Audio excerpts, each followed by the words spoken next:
Covid సమయంలో ప్రపంచానికి అండగా నిలిచింది భారత్. వ్యాక్సిన్ మైత్రితో లక్షలాది మంది ప్రాణాలను కాపాడింది. ఫార్మా రంగంలో అమెరికాది పైచేయి అయినా వారిదంతా వ్యాపార యావనే. పేదల నుంచి డబ్బులను లాగేసుకోవాలనే ఆలోచనతోనే వైద్యాన్ని కూడా వ్యాపారానికి ఉపయోగించుకుంటుంది. అటువంటి సమయంలో స్వదేశీ కోవిడ్ వ్యాక్సిన్ కనుక్కోవడమే కాకుండా ప్రపంచానికి ఆపద్బాంధవుడిలా నిలిచింది భారత్. ఇప్పుడు తొలి స్వదేశీ యాంటీబయాటిక్ తయారు చేసి మరోసారి సత్తా చాటింది. దాని పేరే నఫిత్రోమైసిన్. ఇది యాంటీ మైక్రోబైల్ రెసిస్టెన్స్ను తట్టుకొని బ్యాక్టీరియాతో పోరాడడంలో కీలకంగా పనిచేస్తుంది. ఇది మేడ్ ఇన్ ఇండియా తొలి యాంటీబయాటిక్ కావడంతో భారత్ ఫార్మా రంగంలోనే ఇదొక గేమ్ చేంజర్గా చెబుతున్నారు వైద్య నిపుణులు. మరి నఫిత్రోమైసిన్ అంటే ఏమిటి? దీన్ని ఎందుకు ఉపయోగిస్తారు? ఇది భారత ఫార్మా రంగం ఎదగడానికి ఎలా ఉపయోగపడుతుంది తెలుసుకుందాం. అంతకంటే ముందు నేషనలిస్ట్ హబ్ ఇప్పుడు మరో అడుగు ముందుకు వేసి జాతీయవాద జర్నలిజంలో తొలి తెలుగు ఓటీటీ ఎన్హెచ్ ప్రైమ్ని మీ ముందుకు తీసుకొచ్చింది. ఇప్పుడే www.nhprime.in వెబ్సైట్లోకి లాగిన్ అయి సబ్స్క్రైబ్ చేసుకోండి. జాతీయవాద జర్నలిజాన్ని ప్రోత్సహించండి. ముందుగా నఫిత్రోమైసిన్ గురించి తెలుసుకోవాలంటే యాంటీ బ్యాక్టీరియా అంటే ఏమిటి, యాంటీ మైక్రోబియల్ రెసిస్టెన్స్ అంటే ఏమిటో తెలుసుకోవాల్సిన అవసరం ఉంది.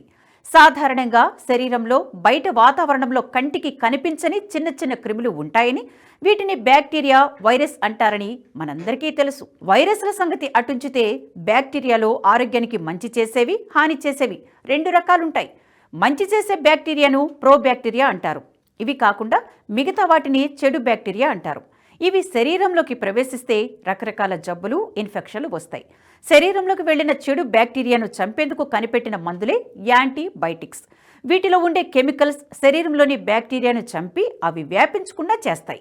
అలా జబ్బులు తగ్గడానికి హెల్ప్ చేస్తాయి. అయితే ఈ యాంటీబయాటిక్స్ను ఎక్కువగా వాడుతూ ఉంటే వాటికి తగ్గట్టు బ్యాక్టీరియా కూడా అలవాటు పడిపోతుంది.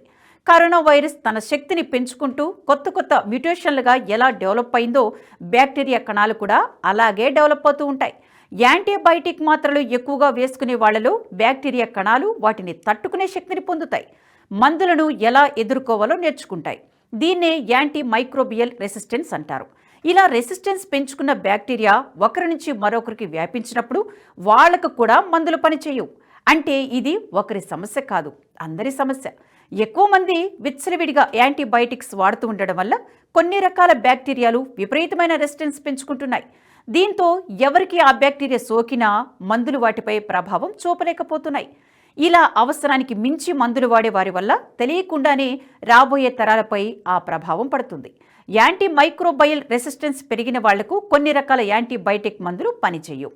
దీనికి కారణం వాళ్ళ శరీరంలో ఉన్న బ్యాక్టీరియాకు యాంటీబయాటిక్ మందులకు దొరకకుండా పెరగడం తెలుసు. దీనివల్ల ఎమర్జెన్సీ పరిస్థితుల్లో మందులు పనిచేయవు.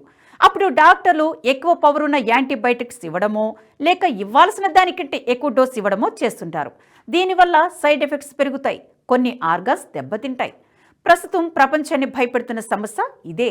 ఇలా రెసిస్టెన్స్ పొందిన బ్యాక్టీరియాల్లో క్లెబ్సియల్లా న్యూమోనియా మందు వరుసలో ఉంది. ఇది న్యూమోనియాకు కారణమయ్యే బ్యాక్టీరియా. దీనివల్ల 2019లో దక్షిణాసియాలో 61,800 మంది చనిపోయారు. అలాగే ఈకోలి అనే మరో బ్యాక్టీరియా వల్ల 63,300 మంది మరణించారు. బ్యాక్టీరియాలో చాలా వరకు మ్యూటేషన్ చెంది చివరకు సూపర్ బగ్స్గా తయారవుతున్నాయి. యాంటీబయాటిక్ రెసిస్టెన్స్ను పొందిన బ్యాక్టీరియా నుంచి వచ్చే తర్వాతి తరాల బ్యాక్టీరియాలను సూపర్ బగ్స్ లేదా డ్రగ్ రెసిస్టెంట్ మైక్రోబ్స్ అంటారు. ఇవి సాధారణ యాంటీబయాటిక్స్కు లొంగవు. ఇవి ఎంతటి యాంటీడోస్నైనా తట్టుకుంటాయి. వీటిని ప్రస్తుతం అందుబాటులో ఉన్న మందులేవి చంపలేవు. కొన్నేళ్ల క్రితం ఢిల్లీలో పుట్టి ఇతర దేశాలకు వ్యాపించిన ఓ సూపర్ బగ్ను స్వీడన్లో కనుగొన్నారు. ఈ సూపర్ బగ్ పేరు ఎండియం. ఈ సూపర్ బగ్ దాదాపు అన్ని రకాల యాంటీబయాటిక్స్ను తట్టుకునే పవర్ సంపాదించింది. యాంటీబయాటిక్స్ వాడకంలో దేశంలో ఢిల్లీ టాప్లో ఉంది. ఢిల్లీలో ఉండేవాళ్లు ఎక్కువగా యాంటీబయాటిక్స్ వాడటం వల్ల అక్కడ వ్యాపించే బ్యాక్టీరియాలు మ్యూటేషన్ చెంది వాటి నుంచి ఈ కొత్త సూపర్ బగ్ తయారైంది. బ్యాక్టీరియాలో డెవలప్ అవుతున్న యాంటీ మైక్రోబైల్ రెసిస్టెన్స్ను తట్టుకునేలా వీటికి తగ్గట్లు కొత్త యాంటీబయాటిక్స్ సృష్టిస్తూనే ఉండాలి. లేదంటే పాత యాంటీబయాటిక్స్నే ఇప్పటి ఏఎంఆర్ను తట్టుకునేలా అప్గ్రేడ్ చేస్తూ వెళ్ళాలి. ఇందులో భాగంగానే భారత్ నఫిత్రోమైసిన్ అనే యాంటీబయాటిక్ను తయారు చేస్తుంది.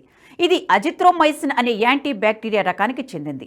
దీన్ని యూరోప్లోని క్రొయేషియా దేశంలో తయారు చేశారు. ఇప్పుడు మనం వాడుతున్న అజిత్రోమైసిన్ 4 దశాబ్దాల క్రితం కనుగొన్నారు. అప్పటి నుంచి ఇప్పటి వరకు బ్యాక్టీరియా ఏఎంఆర్లో మార్పు వచ్చి ఉంటుంది. కాబట్టి ఇప్పటి తరానికి తగ్గట్లు యాంటీబయాటిక్స్ను తయారు చేయాలి. అందులో భాగంగానే భారత్ నఫిత్రోమైసిన్ యాంటీ బ్యాక్టీరియాను అభివృద్ధి చేసింది. ఇది అజిత్రోమైసిన్ కంటే ఎక్కువ ప్రభావంతో పనిచేస్తుంది. ఈ నఫిత్రోమైసిన్ ప్రభుత్వ, ప్రైవేటు భాగస్వామ్యంతో భారత్ అభివృద్ధి చేసింది. శాస్త్రవేత్తలు దాదాపు 14 ఏళ్లుగా శ్రమించి దీన్ని కనుగొన్నారు. ఇందుకు భారత ప్రభుత్వం 500 కోట్ల రూపాయలు ఖర్చు చేసింది. దీని క్లినికల్ ట్రయల్స్ కూడా పూర్తయ్యాయి. అమెరికా, యూరప్, భారత్లలో ఈ క్లినికల్ ట్రయల్స్ సక్సెస్ అయ్యాయి. ఈ డ్రగ్ భారత ఫార్మా రంగంలో కీలక పాత్ర పోషించనుంది. ఇప్పటి నుంచి అజిత్రోమైసిన్ ప్లేస్ను నఫిత్రోమైసిన్ రీప్లేస్ చేస్తుంది. అంటే అజిత్రోమైసిన్ యాంటీబయాటిక్తో తయారయ్యే అన్ని డ్రగ్స్లు ఇప్పటి నుంచి నఫిత్రోమైసిన్ ఉపయోగిస్తారు. దీంతో భారత ఫార్మా రంగానికి ఇది బూస్ట్ ఇస్తుంది. అంతేకాదు, ఇప్పటి నుంచి ఫార్మా కంపెనీలకు తక్కువ ధరలోనే ఈ యాంటీబయాటిక్ లభించే అవకాశం ఉంది. అమెరికన్ ఫార్మా కంపెనీలు తమ వ్యాపారం కోసం అవసరం కొద్దీ ఈ డ్రగ్ ధరను నిర్ణయిస్తూ ఉంటాయి. కీలక సమయాల్లో వీటి ఎగుమతులపైన, పేటెంట్ హక్కులపైన అధిక ధరలను విక్రయిస్తుంటాయి. కానీ ఇప్పుడు దీని భారత్ ప్రభుత్వ, ప్రైవేటు భాగస్వామ్యంతో తయారు చేయడం వల్ల భారత ఫార్మా కంపెనీలకు దీన్ని తక్కువ ధరకే అందించే అవకాశం ఉంది. దీనివల్ల ఇందుకు సంబంధించిన మందుల ధరలు కూడా తక్కువయ్యే అవకాశం ఉంది. ఈ వీడియో మీకు నచ్చినట్టయితే లైక్ చేయండి, 10 మందికి షేర్ చేయండి. అలాగే కామెంట్ల రూపంలో మీ అభిప్రాయాలను మాతో పంచుకోండి. Nationalist hub group of channels ను సబ్స్క్రైబ్ చేసుకుని తెలుగునాట జాతీయవాద జర్నలిజాన్ని ప్రోత్సహించండి. ఈ వీడియో కింద ఉన్న బెల్ ఐకాన్ పై క్లిక్ చేయడం మర్చిపోవద్దు.